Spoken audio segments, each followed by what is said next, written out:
Madam President, we're not in a quorum call? We're not. Thank you. Madam President, I confess it was great to be back home last week for Thanksgiving in Texas, and like so many other families, I got together with my family and enjoyed that time together.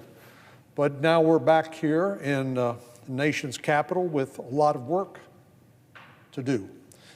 The end of the year is always a busy time here in Congress, and this year is no exception, even though the usual appropriation process has been kicked over to January the 19th.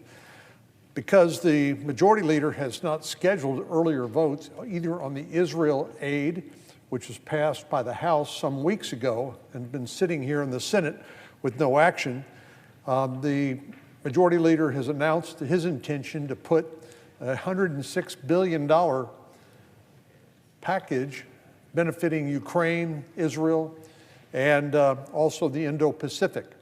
For the record, I support the efforts to make sure that the brave Ukrainians can continue to fight and defend their country against the invasion of Putin's Russia. I certainly support Israel's right to defend itself against Hamas terrorists, a proxy for the #1 international state sponsor of terrorism, Iran. And of course, I support our efforts to deter President Xi from doing what he said he intends to do, which is to take Taiwan one way or the other at a time of his choosing. Well, fortunately, we aren't staring down the barrel of a spending deadline, so no threats of government shutdown, but we do have these very important issues to attend to. First, the Congress needs to do something that we've done for 62 consecutive years, and that is finally pass the National Defense Authorization Act. Just before Thanksgiving, the Senate finally voted to begin that formal conference process to work out the differences between the House and the Senate. Our colleagues on both sides of the Capitol are now hard at work trying to iron out that agreement so we can pass a strong National Defense Authorization Act and send it to the President for his signature. I started off my remarks talking about the challenges that we face and that our allies face around the world. Nothing would be more disappointing or to us, but more emboldening to our adversaries and our failure to deal with this necessary task, which, as I said, we've done for 62 years previous. The second thing we need to do is to address the supplemental funding bill that the President has proposed. Again, I'm a little mystified why the Majority Leader decided not to take up the Israel funding that was passed several weeks ago.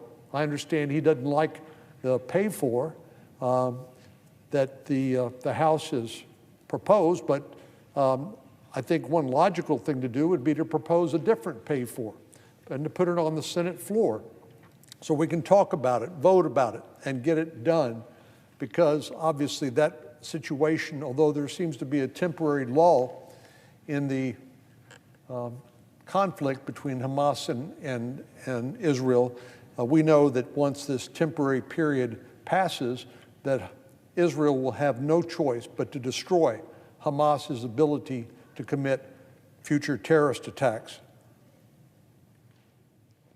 Well, as I said, this supplemental funding will include assistance to Israel, Ukraine, and the Indo-Pacific.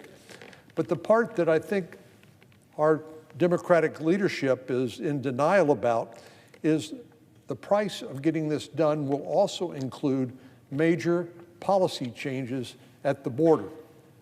We've been talking about immigration reform for the entire time I've been here in the Senate, and that's all that it's been. It's talk and no action.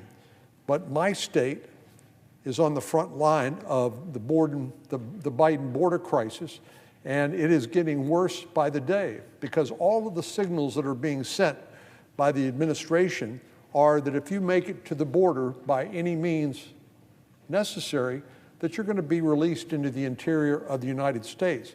So it's like a big flashing green light or a big welcome mat saying, come to the United States And obviously we know it's not only been a huge burden on states like mine that has a 1,200-mile common border.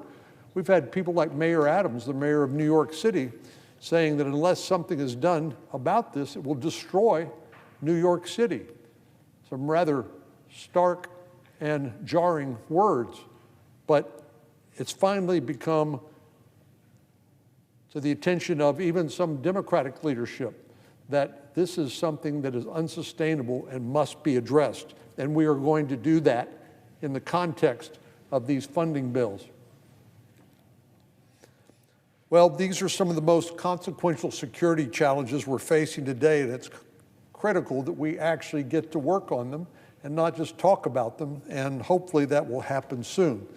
But one issue I wanted to highlight was that Congress needs to reauthorize perhaps one of the most important laws that no one's ever heard of, or at least not many people have heard of outside of Washington, D.C., and that is we need to reauthorize Section 702 of the Foreign Intelligence Surveillance Act before it expires at the end of the year. When you think about America's national security, this probably is not the first thing that comes to mind. We typically talk about our brave service members and our weapons, our air platforms, and the deterrence that's so important to keep the peace. And we think of threats all around the world, like the ones I've mentioned, those in the Middle East, those in Asia, those in Europe and elsewhere. But one of the most important tools available to our national security and our national defense is our ability to understand those threats and use Section 702 of the Foreign Intelligence Surveillance Act. This is a unique tool, but it's absolutely essential, according to the FBI director and other members of the intelligence community. And most importantly, it is what it says it is. It's a foreign intelligence surveillance tool.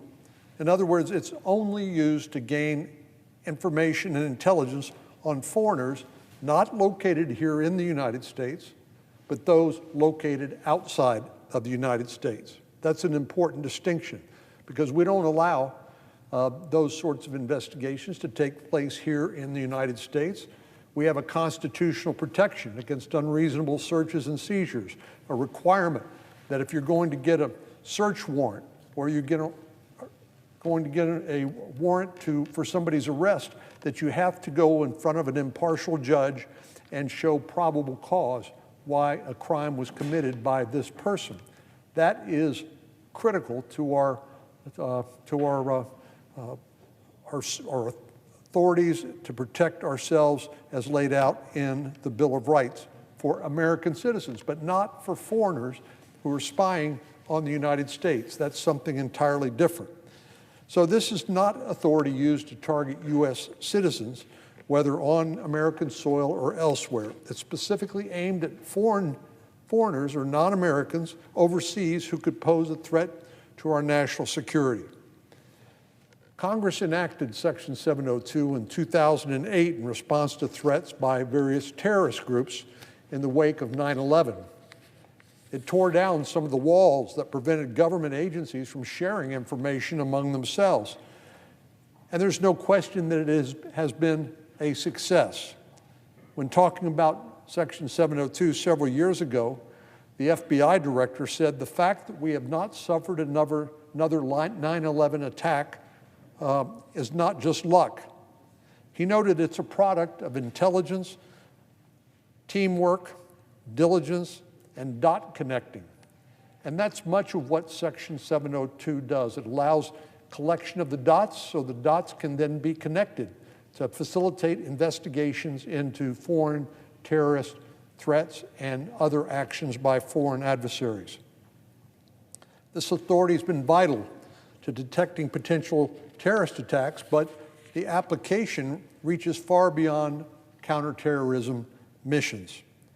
Earlier this year, the Deputy Attorney General Lisa Monaco testified before the Senate Judiciary Committee, and said that this law allowed the United States to uncover what she called vitally important intelligence about the war in Ukraine. So it's not just a counterterrorism tool, it has much broader application.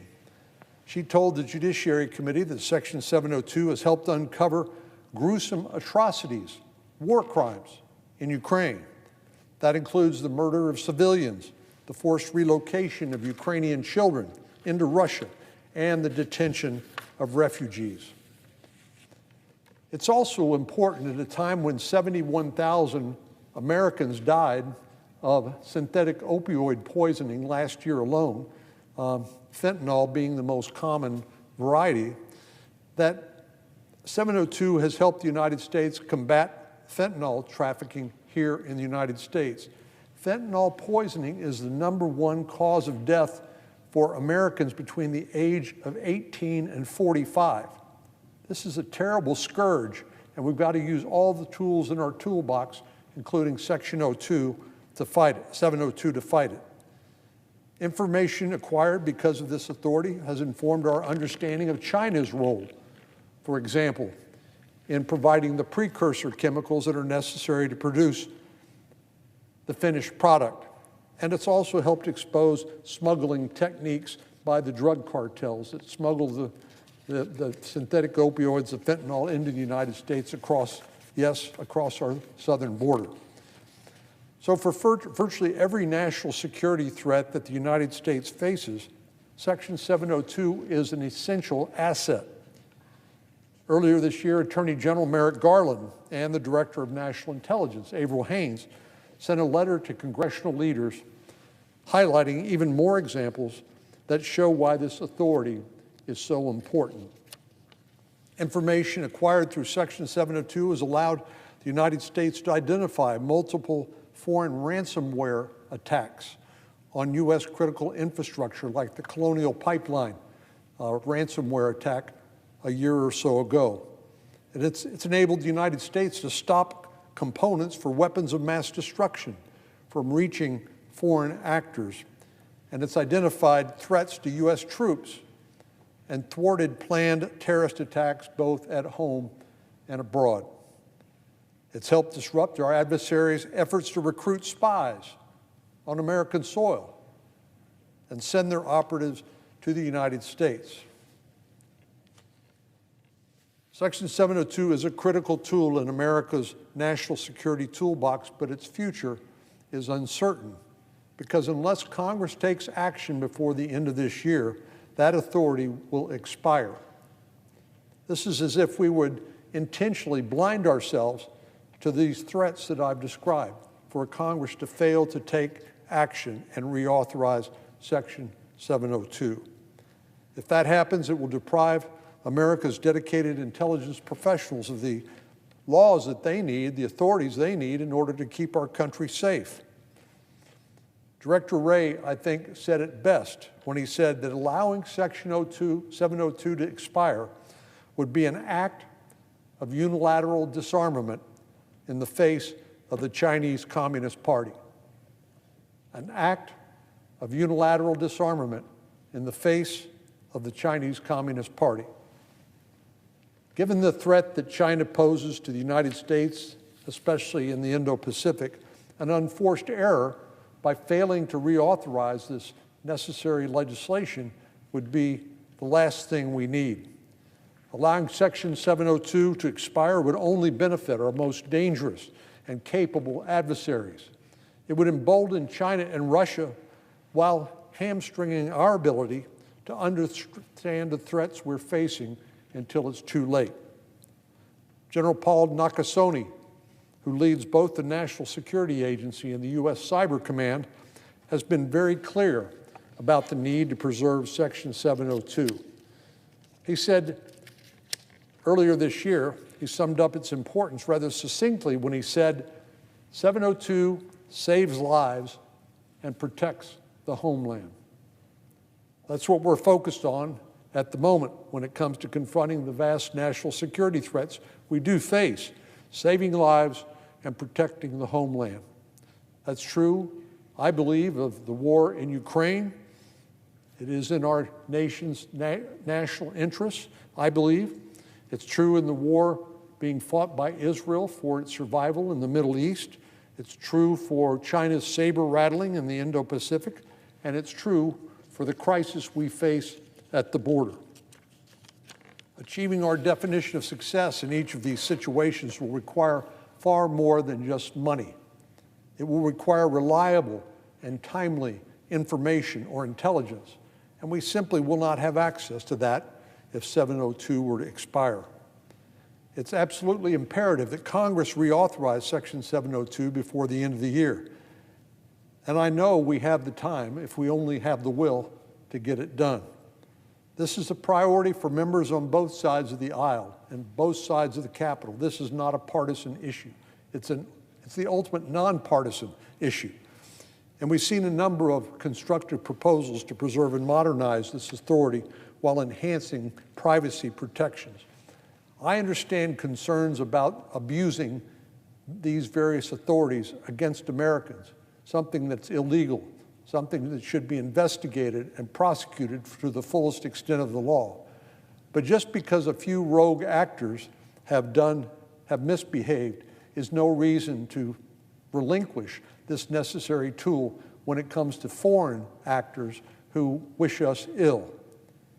As Congress continues working to address the range of national security threats that our country faces, reauthorizing Section 02 must be a top priority. Madam President, I yield the floor, and I note the absence of a quorum. The clerk will call the